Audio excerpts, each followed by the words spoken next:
passer maintenant à Kaufmann & Broad. Certains aiment l'immobilier et vous aimez l'analyse technique. Alors, si on peut concilier les deux, allons-y.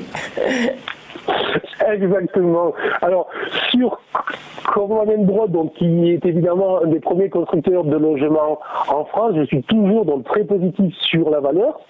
Et ce n'est pas uniquement en raison de l'analyse technique, c'est aussi en raison de son rendement autour de 7%.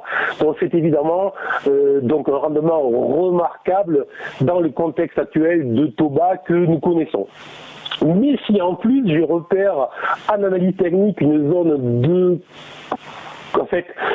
un joli triangle, donc une zone de latéralisation qui est en triangle, à ce moment-là, je regarde la valeur avec un œil différent et lorsque je repère que la valeur se situe sous la résistance de ce triangle et qu'elle semble prête à l'enfoncer, tout simplement, je vais rester en surveillance et si jamais la valeur venait à clôturer au-dessus des 38-35 en clôture au jour, à ce moment-là, j'aurai un signal à l'achat donc potentiel de court terme avec un upside, donc un potentiel haussier qui serait situé vers les 42, 43, donc entre 8 et 10% de hausse sur plusieurs semaines. Donc, si jamais on n'avait pas de clôture au-dessus des 38-35 sur les prochaines séances, le signal ne sera pas là, donc je reste neutre à très court terme et à